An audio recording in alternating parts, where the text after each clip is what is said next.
lii yëpp nii c'est juste kon pour Ousmane Sonko setal deram pour xam le ni man lii ba ma koy wax ça existe bel et bien wala lan la man foofu laa bëgg xam. non amende ak réparation de préjudice. oui bokkul amende mooy li ñuy def ci keesu état. moo tax dommage la dama bëggoon wax dama juum dommage et intérêt bi voilà li loi d'amnistie bi dul bokk ci loolu moo lay xamal ne loolu mënta dee nekk kenn candidat même bu fekkoon ne gis nga bu fekkoon ne daanuñu Ousmane Sonko 6 mois.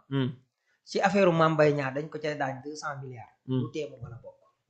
waaye loolu dama bëgg nga comprendre. loolu comprendre naa ko. léegi nag loolu nag moo tax ñu wax la ca alinéa 4 ba. ca non 3. ca l'amnistie ba. loi organique portant sur loi d'amnistie.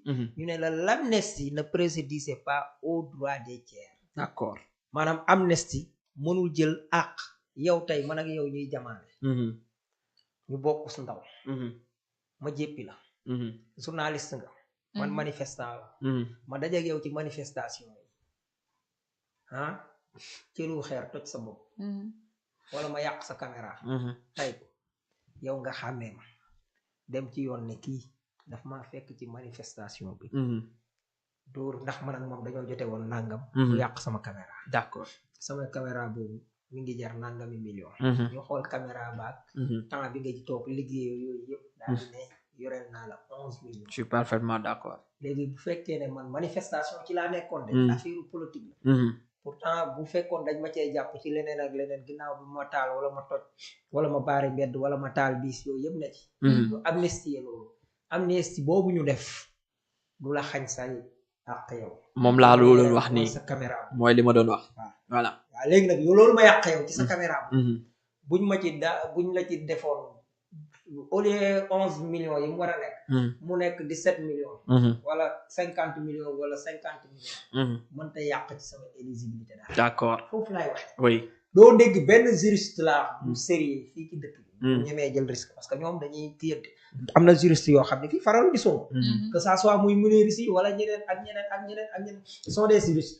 mais koo ci laaj lu leer la lay wax waxuma nag ñi nga xam ne ñooy jël di ko naxee di ko bëse seen xol naxee ko seen xel. mooy ñi nga xam ne ñàkk faaw am dañu am ay boo xoolee ku mel ni Thierno Alassane Tall wala Thierno Bocoum wala nangam am nañ ay benn militant yu leen topp. te ñoom wane nañ ci lii ne Ousmane Sonko leen man mooy seen baay ci politique. amul sens. kon loolu dafay démoraliser ñi leen topp. léegi ñoom ban sens la ñu am mooy dañuy wane ne bu ñu demee 2029 Ousmane Sonko du bokk te bu Ousmane Sonko bokkul dinaa am dara. maanaam seen bopp la ñuy nax wala seeni ñooñ mais ñoo la gën a xam ne Ousmane Sonko xanaa yeneen dossier wala beneen dossier. moo tax yeneen yoo xam ne mi ngi doon commencer comprendre li ma doon laaj quoi c'est-à-dire xam naa lii nga doon expliquer parce que droit des tiers bi nga wax nii mooy dommage et intérêt bi nga xam si moom lañ wax si décision bi nu jël pour Mame Mbaye Niang loolu dama ne carrément kii bi dàqu ko amnistie bi même bu fekkee dañ ne amnistie bi dàq na lépp loolu bokk ci parce que doon diggante Mame Mbaye Niang la ak Ousmane Sonko mais fan laa waxee c'est-à-dire tey lii yëpp nii c'est-à-dire pour dellusiwaat setal boppam carrément que ni li ma doon wax nii ci rapport bi ça existe bel et bien moo tax ñu bëgg ubbiwaat ce dossier côté boobu laay waxee quoi. waaw côté boobu ngay waxee. déggoo fi ay waa APR man su ma toogee nii naa ma sa leader moo fen ba fay 200 millions. déggoo ko. waaye si. kon question d'honneur la. léegi dañ leen di wan kan moo fen. kan moo sàcc teg ci fen kooku lañ leen di wan loolu jarul. ok mais loolu noonu dafa am ñu taxawoon man damaa taxawoon naan Ousmane Sonko daa war a bokk kenn waruma privé sama droit de vote. ok Diomaye Faye taxaw doo dem fenn yaay suñu candidat. maam Diomaye Faye moom dafa bëggoon a voter Ousmane Sonko.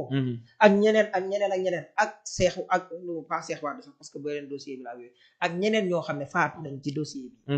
ñooñu faatu yëpp war naa tax Ousmane Sonko waru taxawal boppam ñëw di gis nga bu doon ay genre yi nit ñi de ñëw teg bale ji na ne aj ko ci kaw armoire bi.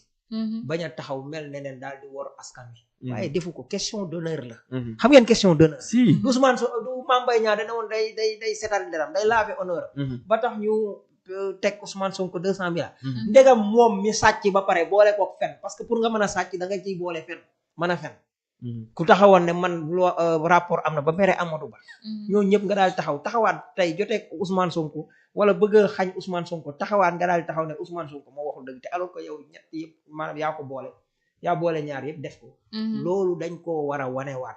d'accord beneen bi mooy li ñuy def muy àttekat yi. magistrat. oui gis nga damay wax fii.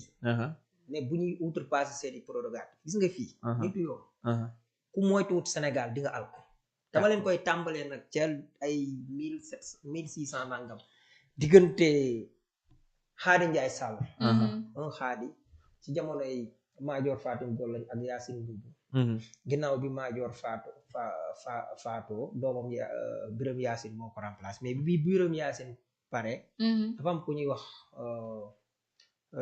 kii nu mu tuddati pas ma faa liggéey keneen ki dafa am koo xam ne dafa falu te moo ndayam maanaam Yaasin Buubu ak yaayam ñoo bokk mais kooku dafa dindi lingeer gi ci Yaasin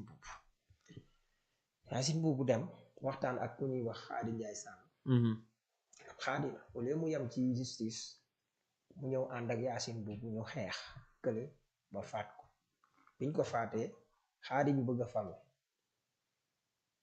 lingeer ne ko ma faali mooy falu parce que yow doo nangam naka mais kooku falu xaadi bi ànd ak ay dongam ñi koy jàppale ñëw ñu faat kële ñu attee ñu ñëw ñu ne leen non dafa naan sàngara attee l'islam bu juum ki naan sàngara dañ koy duma mais ñu ne dañ koo rey gis nga kooku moom ci boppam Xaadi Njaay Sàll dañ koo mujj faat pour wax la ne Sénégal ak justice képp kuñ fiy jox atte ngay def lu dul yoon da nga torox ba cëgu ndara kàmm parce que réew mi moo bindoo nii gis nga bépp juge bu fi nekk ni ko yonent bi waxee nee na attekat yi ñett lañ ñaar ñëpp safara lañ jëm yonent yàlla moom mu doo wax de kenn ki képp mooy dem àjjana ki dem àjjana mooy ki xam nu ñuy atte ba pare di àtte dëgg te fii li fi xew ndegam Ousmane Sonko jàkkaarloo Macky Sall ak pexe teg pexe yoo xam ne looloo fi jëlee Macky Sall ba teg Jomaay que Jomaay ñëw fi man nag jàppoon naa ne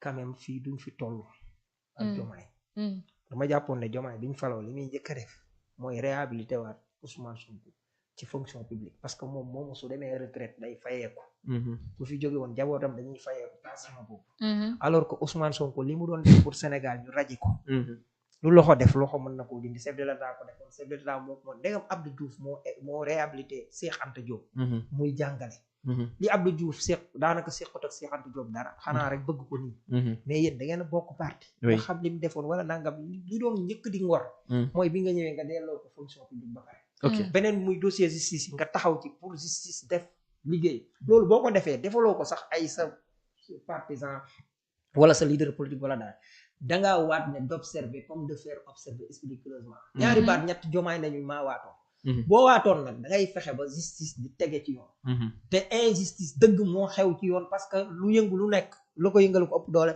li causé ay nit faatu mooy dossier yi ñu yëkkati woon teg ko ci ndoddu Ousmane Sonko kon balaa daraa leer loolu waroon njëkk a leer moo tax fii ñuy taxaw buñ toogee toog kaxuñ ko mooy ñoo ko sombi ñoo koy naan danañ ko duggaat danañ revoiraat projet bi parce que tàmbali nañ ko mooy ñi nga xam ne ña fa siégé ñu lay wax procureur général di la wax président cour suprême soit moom wala ko fa teewal ñoo toog ci ministère bi càmbar ba xam ne lii dañ ko war a ubbi waat mais est-ce que dañoo dugalugum dossier bi rek mais actuellement non c'est acté léegi cour suprême moo ci des waaw ba xam ñoom mais foofu laa bëgg a ñëwee est-ce que vous attendez à ce que cour suprême recevable jël dossier bi déclaré ko recevable wala mu daaxaar ko parce que comme ni mu ko defee woon si